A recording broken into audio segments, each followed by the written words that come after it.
with the FDLR raises real concerns about possible ethnic cleansing. Good morning. Hello. I couldn't hear you. Hello. There you go. Good morning. Welcome to the Tampa Bay Breakfast Club. I am Kiana. And I'm the one and only Mr. Edmond. And we're brought to you by the New Image Project, better known as See that? Because we are redefining what's cool. Because smart is the new gangster. Baby. And if you don't know, now you know. It's What's on Your Mind Wednesday. How you doing this morning? Oh, man. Favored and blessed highly. How about yourself? You favorite and blessed high. You switched it. I'm with you. I'm just busy and more busy. I mean, I think that's a beautiful thing, ain't it? Sometimes, yeah. Sometimes it is. Yeah. Sometimes it is. I'm not even gonna lie. Like sometimes it is. But yeah, it's a good thing. Yeah. I'm excited about the year coming up. Yeah. 2026 or even the ending of 2025. Get out of here. I don't have to get out of here because it's been a productive year overall. There's some things that I would have changed. But ain't that's always? Always. I want to give a big shout out to our audience, our true loyal listeners from Facebook to downtown City Hall to downtown, up the street from your boy now. Big shouts out to the Tampa Bay Breakfast Club. If you're listening, big shouts out to you. Because we can't do it without y'all. This is a labor of love. No, it really is a labor of love. We're laboring because we love y'all. So you know what? The city is like the city, big C or little C? Did we hear how the report went first? No, we haven't. The Dodge report? Yeah. No, we did. It couldn't have probably been as bad as we thought it was because I didn't think it was going to be bad. Because, we're not doing a lot of the stuff that we fear them coming for us for doing. Yeah. Like, there isn't a big equity push in this city. It's not a big equity thing happening for Black residents. People can't see it. Maybe somebody at a mid-level to high-level position. But like the regular folks ain't seeing no equity. Diversity. And inclusion. Well, by name only. Maybe because they're erasing some street murals. But like I say, that may be a good thing because it'll make the powers that be actually do something or just continue what they've been doing. Nothing. Am I wrong? Is there a big equity push in the city of St. Pete? Are we a beacon of equity inclusion? And are we really? Let's really think about that. Are we really a beacon of equity and inclusion? I think we are.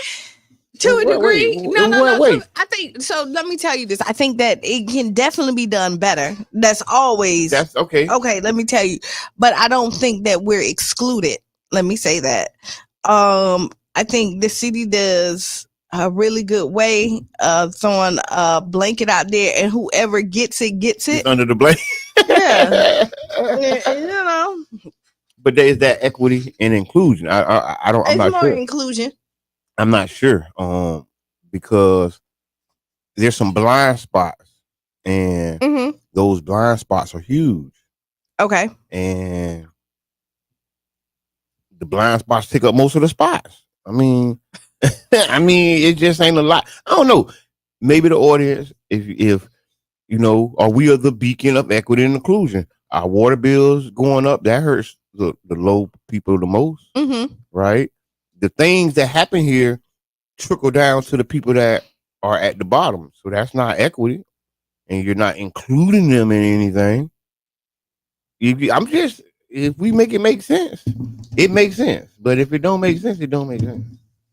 So I don't think we had much to fear. but fear itself from the Doge, what it was, audit, the Doge audit. Mm-hmm. You know, I had been requesting for equity audit for years. Ain't nobody want to listen to me.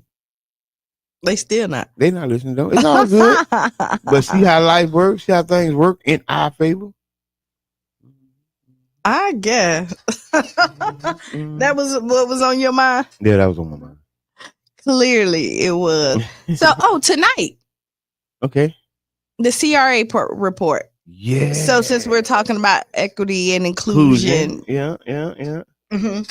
The proof will be in the pudding. Well, it will be. Now that this is true. Mm-hmm. I hope that y'all registered for the CRA report tonight from 6 to 8 at the St. Pete College campus on 34th Street. Yes. This is a 10-year report from the Community Redevelopment Area of South St. Petersburg, Florida. Mm-hmm. And it's a chance for you to get some clarity for real. Like they did. So what this report is, from my understanding, it's not telling you where to go. Or no, it's just telling you the facts of the facts finding. And then we discuss exactly what you think it should happen and then give the information back to the powers to be. And hopefully it becomes better where it's more equity and inclusion into the CRA. So for me, I think this is big because we get to pull the string, right? This was a community focus. Those but we really get to see, or at least get a glimpse, right? Because we don't know how or what the information is yet, right? So because everybody wanted to get this report ahead of time, but nobody got it ahead of time. Nobody got a glimpse, not even us. And so like I'm excited to see what's going to be in this report. And then if you can't make it, we're going to be live, I believe. Aren't we going to be live? This is a possibility. Just stay tuned. If you miss it, just Tampa Bay Breakfast Club may be live, so that I get the marching orders in a second. You said that on Monday. I mean, it wasn't clear. Okay. But hopefully we do go live so that everybody can get this information. And what I hope from this is that once we get the information, people are empowered to go and do what they need to do so that they can get some of this money, because the money is set aside for the South Side of St. Pete. Yes. It's $71 million that has been rolled over and is sitting there beautifully waiting for somebody to access it. Or waiting for somebody to let it be accessed. I mean, it's something that we got to talk about. I mean, today at what is it, 6:00? At Pinellas Technical College. If those who are old school, P-Tech. No, it's not at P-Tech. Oh, I thought it was at P-Tech. No, where is that? St. Pete College. What? Go look at it on 34th Street. You just, oh Lord. No, it is Wednesday, August 20th, 6 to 8 p.m. Pinellas Technical College. Oh, St. okay, Petersburg. I was wrong then. I mean, it's okay. It's all okay. right, okay. You can be wrong. I can't be, and I'll admit when I am. And you can. It's all right to be wrong sometimes. Yeah, it is. Just don't be wrong all the time. Yes, the CRA report, the South CRA report, a 10-year check-in on a 30-year journey. So join the policy partners for the official release of the Southside CRA 10-year check-in report, where we all will Good morning, Tiffany. Provide an opportunity to reflect on the promise, re-examine the results, and reimagine what is possible.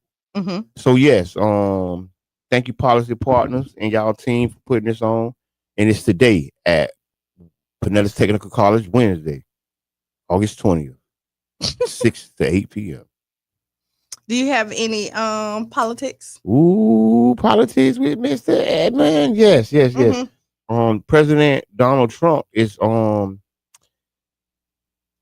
taking all history. Well, I'm not gonna say all history. This is reported by CNN. President Donald Trump escalated his campaign to purge cultural institutions of materials that conflict with his political directives on Tuesday, Aligning museums were located. Well, aligning museums were to focus on highlighting negative aspects of American history, including how bad slavery was. So they're cleaning it up. They're whitewashing it. Mm-hmm. I have a huge problem with that. So I have a problem even when they take down the, like, I'm not one of the people that Take think down the things. yeah, the Confederate Right. statues Yeah, and yeah. all. I'm one of the people like it all, like it's all American history, and I think that we need to know it all. Right. And appreciate what it was so that we don't go back there. So I'm never going to be the one like tear it down. And so I'm definitely not like, hey, act like it doesn't exist. Yes. Yes. Mama Blue, good morning. I Tiffany. I Okay. just spoke to them. I'm just looking at the thing. Mhm. So yeah, so the removing of history. I don't know how I feel about it, honestly. Because I think a lot of it is to psychologically damage us. And Mhm. we don't know it, right? We don't know the bits and pieces of history that has been presented to us was done to psychologically wound us, right? Yeah. They didn't present this history because they wanted to preserve, and let people know what black people were going through. That no, I think that's the smallest thing on their list. I think a lot Smithsonian, all these places, I think a lot of it is to try to put us in a inferior mindset of ourselves. I would agree with you because when you look at Black History Month, usually the things that they are Yeah. told is about slavery and how bad we Yeah. was treated. And then you may get some sprinkles. And tell me if I'm wrong. Call in 727-637-2416 if you feel different. You might get some sprinkles of the greatness that Blacks have done. And there's a lot of greatness that has happened. A lot of stuff most of the stuff that's here wouldn't have happened without us. And it's not presented like that, No. right? And these museums, and I'm not saying erase the history, no, but I'm saying the way it's been presented is really to me rub our face in it, right? For decades, as we learned it in school, it felt like it was to check us, to put us in a space, and then and some people might say they feel different about it, but I don't feel the history that's been presented to us has been presented in our best interest from places like the Smithsonian, from places like these little big history places, because they're not talking about the thousands of inventions that black people made. They're not talking about, the Mansa Musas of history, and the real true history of us. They're more speaking of our struggles and our pains. What they want us to feel. They want to put us in that place. Because if I tell you was a great warrior and a king, you will aspire to be a king. But if I tell you were a slave living in and somebody, and then you had a master all your life. Yes. You're gonna also think that you are supposed to listen. Yes. And always look for your master because that was what our destiny was. So this straight from Truth Social, from President Donald Trump. The museums throughout Washington, but all over the country, are essentially the last remaining segment of woke. The Smithsonian is out of control, where everything discussed is how horrible our country is, how bad slavery was, and how unaccomplished the downtrodden. I guess they talking about us. Nothing about success, nothing about brightness, nothing about the future, and we're not going to allow this to happen. And I have instructed my attorney general through the museums and to start the exact same process that has been going through with the colleagues and of the colleges and universities, where tremendous progress has been made. This country cannot be woke, because woke is broke. We have the hottest country in the world, and we want people to talk about it, including the museums. Ooh. So let's flip it, right? So okay, Flip it. Go ahead. Go. let's flip it. If you want to be the hottest and you want them to talk about how great it is, so are you going to take like the slavery away and then tell the true history also about how great Black people are? But that like, I mean, like, no, but if you're saying you don't want to hear about the bad stuff, so are you going to replace it with the lights being made, the heart, you know what I mean? Like all the great inventions that the Black people came up with, all the things that we've done other than be a slave. Like you can't erase us completely because we're still here. I mean, good morning, Steve. As I read it, I really think that the history is the history, the good, bad, and the ugly. Yes. But it is ironic that they just focus on the ugly, right? Right. It's ironic that we got to take it for what it is, but what is presented to us is the whips and the chains. They have, I went to one of these museums and they had the cotton still on the thing and feel what the cotton feel like. I truly had a breakdown. I went to Edmund Pettus Bridge, right, where Martin Luther King and the brothers was hosed down with the water. And the first thing I noticed is that there's a whole tourist market on the pain of my community, but the people that live in that town are still being oppressed. So as I seen 20 coach buses pull up to the Edmund Pettus Bridge, the people who live in that community are still being oppressed. So I said to myself, now look at this. Now you got the same people who have oppressed them, the same people who turned the water hoses on, the same government is now making a profit. They're making a profit off of it. And they're not sharing it with the people in that community. They're not sharing it with us, right? So now they're profiteering off the pain. Not only did they put the people through the pain, now they're profiting off of that pain into the tunes of millions and millions. Like this, I was talking to one of the locals, and he was like, "This is all we got." And I'm like, "What you mean?" He's like, "Yeah, this is them buses. Once them buses gone, it's gone." And I was like, "The same people."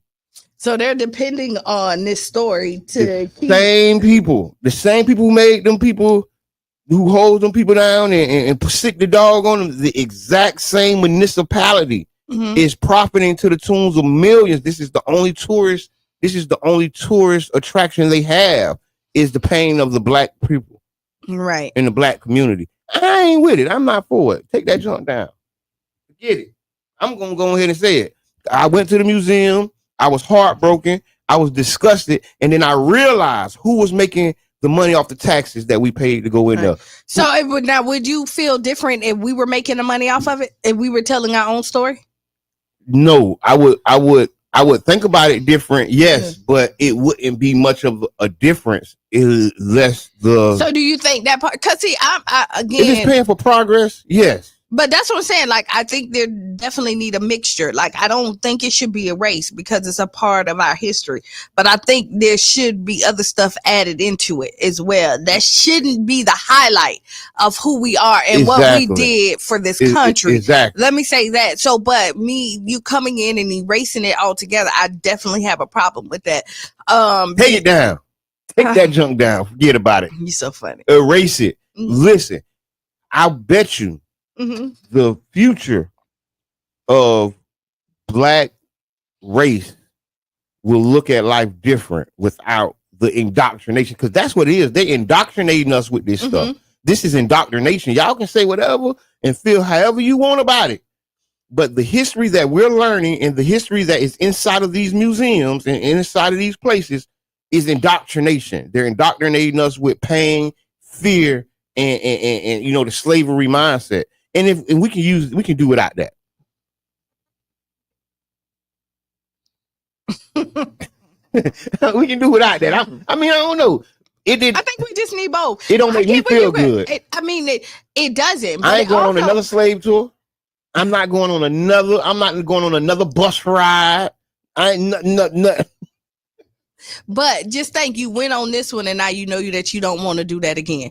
And then it does also strive you to work harder to make sure that you don't have to ever see that again. It traumatized me. I was traumatized. But I the was trauma, traumatized. but look how much fight it gave you. I didn't need it. I didn't need that stress. I didn't need that stress. I didn't need it Okay. because where there. So that's where you're just saying it. You see how, like you say, you don't need I don't need it. it. That's how they feel about like their new generation. They don't need the stress of knowing that they stressing us out and that they don't have to feel the pain of what they have done to us. So now they want to erase it so they can feel like they've always treated us good. I mean, it's part delusional, right? I'm just saying. So if you erase it, then you leave the accountability part that they need to say, like, we did this. You erase it. They can't go in and act like, la, la, la, We didn't la, do la. that. We didn't do that. No, you're like, who said that? It's not in no museums. It's not in the books. We wasn't that bad. Oh, no. Whatever. No, we didn't take you from Africa. No. They did. They did. We did. You know, some of us did come from Africa and some of us was here. Like, Oh, you want to talk about it? so you're just trying to say that everybody was here? No, everybody wasn't here. Well, That's still well, a part of it. A large percent. Listen, A large percent, more of a percentage than they would like to acknowledge. maybe. Oh, that's Maybe. all. That's all. No, I'm just saying. But A bigger percentage what than they I'm would saying- like to acknowledge are from here. And, you know, it is what it is. It is. so a percentage of us here, from here, a Mhm. percentage from us from Africa. Mhm. And so, however, we know that if we were here or they brung us here, they didn't treat us right. Yes. We erase that history that lets them pretend like that didn't happen, and that we were kumbaya and always best friends, and that's not necessarily the truth. And then if you don't know what the enemy looks like and what they're done, you can't be prepared. So if you never knew a snake will bite you and you see a snake, you might pick it up and want to, you know, out in the wild and make it your pet, and you don't need to. That's just my thoughts.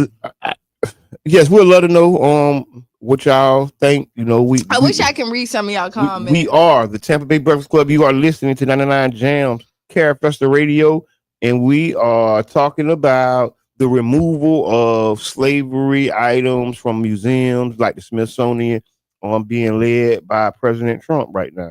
And even just talking about President Trump, like, I really just feel like he is taking our country into a dictatorship.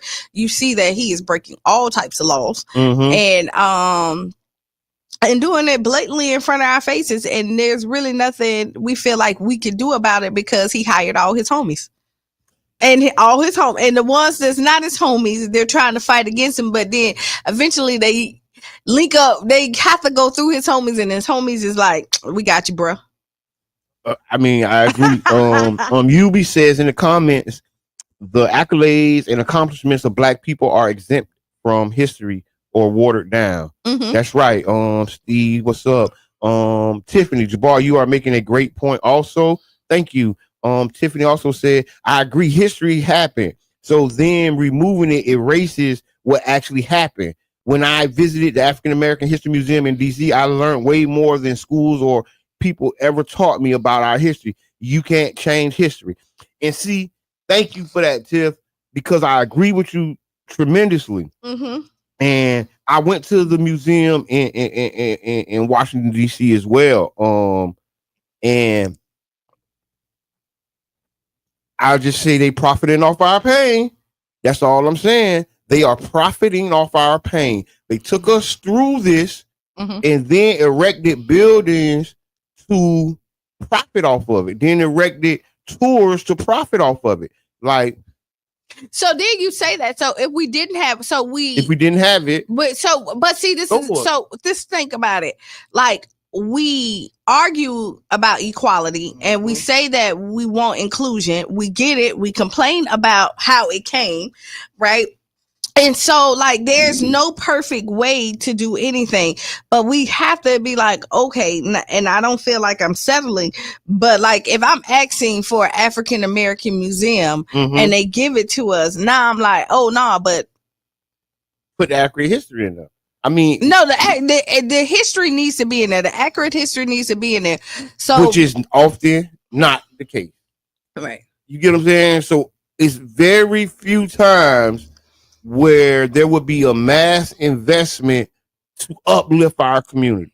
Right? So when I see these things, I already kind of side-eyed because where is the massive investment to uplift the Black community anywhere? Point it out and show me. And I'll show you, you know, a museum with whips and chains in there, right? And little pieces of cotton for you to feel. And I felt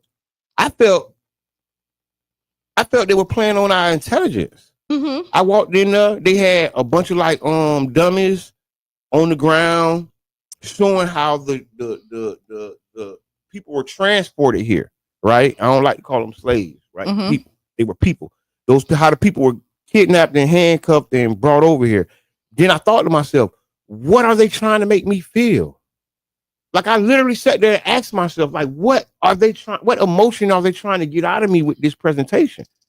And to me, I just came. They wanted to make me feel like a slave, make me feel what the slaves felt. I don't know. We can go on because it just felt bad. I mean, history ain't always. The truth ain't always beautiful, and it ain't always gonna make you feel good. But I think that life pulls emotions out of you, and to eliminate one emotion for another one is not real life for me. I'd rather feel the pain and then also get the joy and the happiness that comes along knowing all the other stuff that we have. Like, I just don't think we should erase it. That's just like, it makes a colorful picture. And even with life, we have our ups and downs. You have some painful moments, and those painful moments in your life makes you realize you don't want to go back through that again. Yeah. Right. It stops you when you get burned on the stove. And you touch it, you know that you're going to be a little bit more cautious the next time when you put your hand on that stove. So if somebody turns the stove down and you don't burn your hand, is that a lesson that you needed to learn? You understand what I'm saying? Did I need to burn my hand? And that's where we're at. No, but you don't need it. But so not necessarily. But the thing is, if life is going to throw you curveballs and do stuff, and you're going to have to be prepared for some of it. If you have only the beautiful part of the story, when are you going to be prepared for the hardships? And you see this now, even with our kids, is that they're so sheltered, and we come in and everything is bullying. You eliminate the problem before they can even solve it. You don't give them the tools to be able to have conflict resolution. And now we have a society of people that are, you know, the youth that are kind of lost when it comes to, and they have either they pull in the shell, or we see the high violence in our community where they're taking out guns. And because we have eliminated and took that part of it because we don't want nobody to feel the pain. And that's just like kind of segueing into the children, but and looking at it. That's true. And so, like, to say like that we don't want it. No, we have to you have to walk through some of that. You have to feel that. That's the only way that you're going to be prepared for when you see it again. I'm just speaking about me. Okay. I did not need to go through that. When I went to those museums and on those tours, I absolutely did not need it. I did not need it. It didn't make me feel good. I wasn't inspired. If I was inspired to do something wrong. It didn't inspire me. I mean, I'm not going to beat the horse because it's dead. And then write a book about the dead horse, and then have a tour about the dead horse, and then take you on the last ride of the dead horse. Come on. That's all I'm saying. Okay. I got more news. Go ahead. It's still kind of political though. Okay, go. Okay, woo. Did you see Brother John post? Which one? About the Habitat for Humanity. Yes. Woo. Should we wait for him to come talk about that? No, we can talk about it now. 'Cause, like, Brother John been quite busy. Woo. Yes. So, for those who don't know, Brother John always asks the community questions and asks, different things and starts different conversations. He made a post asking, "Have you?" Oh, let me get it right. I want to get it right. I don't want to paraphrase.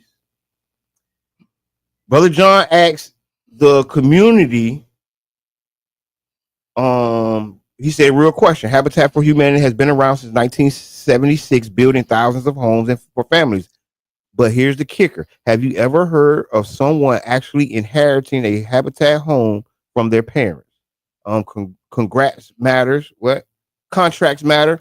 Always read the fine print before you sign." So that opened up, yes, the floodgates, the can of worms. Yes. 92 comments. More people commented on this than actually liked the post. So, and that's still a good post. Oh, it's an excellent post. Yeah. Because it's about having a conversation, because we just kind of what we just was talking about, always talking about what's good and not talking about, the fine print, right? Right. And so back and forth, people were making comments, people were saying the different things that they believe. Like that were that the rumors, and then you had people who I would say who have been awarded Habitat homes coming in trying to correct some of the rumors. You had the president Mike Sutton on here. You got Renee Flowers on here. This was a heavy post. What did they say? So Renee said, once the house is paid off, it's theirs. I believe if it's not paid off, Habitat recoups the house and it is made available to families on the waiting list. I would be wrong, but I think this was what happened. That's what Renee Flowers said. Commissioner Flowers. Okay. You know what I'm saying? And so it was going back and forth. And big shouts out to Tony Wells. Tony Wells say every mortgage or loan has a contract and the lender will protect their interests. It is important to read, understand, and not make decisions based on assumptions or hearsay. Not every loan or mortgage fits everyone. If qualified for a Habitat home, I would purchase it. Personally, if I never owned a Habitat home or couldn't pass it on, it would by far be a better investment than a rental situation. And most offer ownership opportunities. Pro versus con. I don't know. So I'm going to tell you. So think about it. I hear what Tony Wells say, right? I'm buying a home, right? And if I'm not going to be able to pass it on, and I haven't looked into the contract, right? Yep. So let me say this. Yes, so in my mind, so if I can't pull the equity out of it, right? Would be a problem. And then if I'm technically long-term renting, because if I can't pass it on, this is a long-term renter situation in my mind. And then I have to also incur all the extra bills that come for the home ownership part of it, right? And so if I have to keep the upkeep of it, right, I have to get the insurance for it. I have to do all of that, but I cannot benefit from that part of it. I have a problem. I'd rather go ahead and rent somebody else's where I know for sure if my roof fall off, they got to fix it because it's their ish. If I'm doing all of this because I feel like it's mine and at the end of the day, it's not, I have a problem with that because I'm now putting all this money in my heart to now hope that I'll be able to pass this on to my children to find out that I most likely can't. That I'd rather rent. Like me personally, I'd rather rent if I can't pass on. That's kind of what Wells was saying. That's the option. Big shouts out to Trevor Mallory, president of Neighborhood Home Solutions. He weighed in. He said this has been a constructive dialogue. Good morning, Ada. with valuable perspectives shared by both Habitat and Brother John. At this stage, it may be most effective to continue the conversation on offline where more detailed questions can be addressed. Yes, and we can host that conversation. Reach out to Mike Sutton, the president of Habitat. Let's have this conversation. So I have a question. Why would this so this is an online conversation too. One is, let me tell you why I would say that this is not a private conversation. This is a corporation who's been around and selling us something. You know how many people that go in there and have to do community service, help build somebody else's house, and do all this other stuff, and we want to have a private conversation about, hey, don't say that, because we still want people to get the houses, so then we can pass it on to somebody else, and then we can get free labor out of them so that we have these houses. Like, I'm just saying. So hold on. So listen. And I could be wrong. And you know, big shots out to the people who have been able to take advantage of the Habitat for Humanity program. This is no way a shot at the program, but this is an opportunity to have a conversation about things that people have misunderstood. So if you read this post and you can see that people don't understand what Habitat is truly offering, right? And they don't understand the different aspects of the contract, because you can read it in the post, the over 90 comments. You can see that this has really sparked a very needed conversation. So can I have somebody who has a contract with Habitat? This is what I'm going to ask you to do. Take that contract, upload it, put it in Chat GPT, and ask them to break it down for you in layman terms, right? And look at and ask Chat GPT to give you the pros and the cons of this contract. As with any other contract, you most definitely need to weigh your options. Brother John made a comment in here to Mike Sutton. Thanks for engaging here. When you say Habitat retains the first right of refusal as long as there is an active mortgage, there are many cases where we have not instituted the first right, allowing the family to sell the home on the open market. What does that actually mean for families? Is it 90% of the time, 50% of the time? Without clear numbers, it feels like families could be left uncertain about their ability to ever build equity or pass the home down. Also, does the fact that Habitat remains the first right of refusal as long as there's an active mortgage mean Habitat, not the family, ultimately decides how much ownership really means? Even if Habitat sometimes chooses not to enforce it, the power still rests with the organization, not the ownership. And if they are not reading the contracts and understanding this, they may not find out until they're confronted with it. So then I would say this is not ownership then. So what it is, I'm gonna tell you what it is. And you're right. It is a hybrid, right? This is me. I'm not affiliated with them people or not, but it's like a hybrid. And I don't have a Habitat house. Yes. So I have no dog in the fight at all. But go ahead. But my people do. So go ahead. It's like a hybrid ownership type model, right? Where Habitat still remains like the big brother, right? Who, okay, you can do this, you can't do that. And then the actual homeowner is under those rules until they can fulfill and pay the contract off. I mean, I say hybrid ownership. Right? Let's say it's a hybrid. It's a hybrid. It's a hybrid. Not a full ownership. Yeah, it's a hybrid, and it ain't fully rent. No, it's not fully rent because you know why it ain't fully rent? Because you got to pay for everything that happens. You got to pay for everything that happens. But then you keep up the upkeep for it, and then something happens to you. And then they had a first right of refusal. They got the first right of refusal to say, like, hey, like, we co-own this together. And my I'm the big co, and you the little co.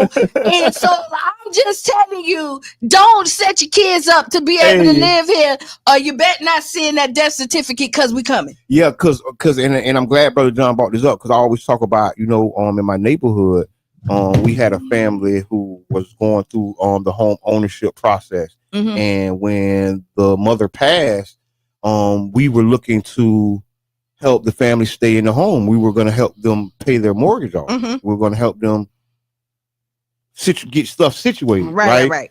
And then we got a message that Habitat had exercised their right to keep it. Yeah, and they had to go. And then just think about it. Whoever else got in the house, right? Because it's gonna. It was another Habitat family that moved in. So another Habitat family that moved in who had to then do the community service and everything, the free work, the free labor that you got to do to get into these houses that you possibly will never be able to pass down to anybody. I think that's for me. That's a problem. For me, that is a problem. It's like this. It's a race, right? It's a race to the end of the mortgage, right? Because once you pay it off, it's yours, but you got to pay it off, right? And the caveat. So that's why it's important for people to understand what these contracts are saying, to understand what you're getting into, so that you can make a decision that fits your family and fits your goals. Because we're not saying, oh, Habitat is horrible, but it is a conversation where we need to talk about what we're doing. If you look at, all these Habitat houses, all these properties. So this is also why I have a question. Okay, so if you pay it off, it becomes yours. So can you take the equity and do what you need to do prior to you paying it off? I don't think so. So then again, but that's when we can talk. With Habitat, we need a Habitat representative. Habitat in that, but I bet you. I hear that though. I'm gonna say, because a part of home ownership is being able to leverage, and I know a lot of us don't take advantage of it, because once we get something, we're so afraid to lose it that we be like, oh, we're not gonna do it. But that's a part of it. That is the bonus of owning it. Is that you have invested and you can see where your investment is going. And if you have typically a 30-year mortgage, right, you're going to have to figure out, if you want to pass this down to your kids, how to pay this off before these 30 years. Hello, caller. Introduce yourself. I'm just listening to loving y'all. It's just me. Nobody special. But hey, Yubi. One of the things I think we get mixed up with one thing. It's a mortgage. If you won't pay it off, it don't matter whether it's Habitat or anybody. The person that got the mortgage, they do got the first right to say what happened if it's not paid off. If you went with a regular bank, that's what happened. They got the first right because they got the interest in it and it's not paid off. It's the same way if you get sometimes you get help from the city with certain programs, and they'll tell you, well, if you live in the home this long, we'll forgive the debt. But if you die, the city got the first right because they have a lien against the property and they have a vested interest in that property. If you pay it off, then it's your property. It's 100% your property. So if you get these Habitat homes, understand your number one priority, although you can go 20, 30 years there and go through the mortgage process, hey, you want to get this paid off so that you can leave this to your kids. Because if you don't pay it off, they got the vested interest because they the one who put up everything for it. That's not just but my question also is, and this is where I would need the clarity. I get that part of it, but when you go through a regular mortgage, you still can get your equity out of your house, and you can quit claim deed the house. You can do a lot of stuff. You can quit claim deed. Somebody else can take over the. Wait. Go ahead. Wait. Assumable mortgage, you can take over on like a VA loan. You cannot, if you have a property, even with a regular mortgage, if you quit claim that deed, it's something called accelerated payment clause. So you quit claim that deed and hand it over to somebody else. If the mortgage servicer or the mortgage company finds out, call any mortgage company you want, they can do a due on sale clause. I want all that money right now that I put up because you just took the asset that they held and tried to hand it to somebody else. So you got to give up all that money right then, on the spot, Johnny on the spot, right then. That's called a due on sale clause. We're gonna call some lenders and some people. Yeah, call some lenders. Every contract, so let's say this. Every contract, thank you, Yubi. Every contract is different from every lender. It is. So And I being know that familiar with your contract is important. is important, and knowing when you have a traditional loan versus a non-traditional loan versus a low income loan or a first time home ownership loan. All these different things have different meanings and different, parameters you have to stay in. That I've seen a lot of people outside of Habitat Home who own houses, one paid off, their kids took over and kept the mortgage. They did not come in and take nobody came. Usually banks don't want the house. Usually it's very rare that a banker say, "Oh, I want the house." They really just want their money. So the moral of the story is, okay, what's the moral? Know your contract. That's it. Okay, when anybody give you the contract, I will tell you this contract is beneficial for the person who puts them out. So let me say that. Sounds like the raise deal. No, I mean anybody. There's any contract whatsoever. Whoever is the one that prints the contract typically is the one is gonna make sure that they are benefited from the contract. That's right. If they have lawyers, you need to have lawyers. And a lot of times on the private sector, we do not have lawyers. And again, we do not read the fine print. We get the overview, we get the cliff notes, and that's all. And we be like, sign at the dotted line. Yeah. There's so many other resources now that we can use to make sure that we're not in these positions any longer. And honestly, there is power of negotiation. People think that there's not, but they assume the lender or anybody else not going to negotiate. They're not going to negotiate because there are people who go in there and negotiate. And when you know the power and what you bring to the table, you can negotiate anything. That's right. And so don't be afraid. The worst thing that can happen in the negotiations, they say, no, we ain't been. And then you'll decide, say, hey, is it still beneficial for me or not? But not to ask is more harmful to you than not. Yes, and we do need to have this conversation really about housing as a whole. My auntie Betty said this is capitalism. Wow. It's definitely capitalism. And the capital stays in the hands of the capitalized. Always. But the reality is we need to have this conversation. And we need to talk about these programs, right? We need to talk about Habitat. We need to talk about neighborhood home solutions. We need to talk about them because we need to have our resources allocated in a way that we okay with, that benefits us, that doesn't benefit the capitalized capital. And you want me to tell you, we're almost done, but a lot of people like the lenders and stuff like that, they don't even really know like the person that's sitting in front of you, somebody gave them the contract, right? And they're passing it on to you, and all they know is the cliff notes, right? So you're right though. Everybody who's at that table only know the cliff notes. Yes, listen, y'all, we only got 2 minutes left. We're gonna wrap it up. It's been an amazing show. We definitely want to have some conversations after this about housing. We also talking about doing the men's and women's, and men's. Mental health. We're bringing back the mental health. Yes. So the men's was amazing. Yeah. And so just keep in mind, when we left off last year, we were supposed to be doing the women's, but then the hurricanes hit, and then it just all got pushed back. But we are gearing back up because we did promise y'all. Yes. And the community needs it. Yeah, it does. And we're about to get ready to some more mental health. Yes. And so be looking forward. Not your average mental health. This is special. You know how we do it. Yes. We put our own little sauce on it. Dripping, drip. All right. Final thoughts. Okay, my final thought. Saturday at 7 p.m. Creative culture. Formerly known creative.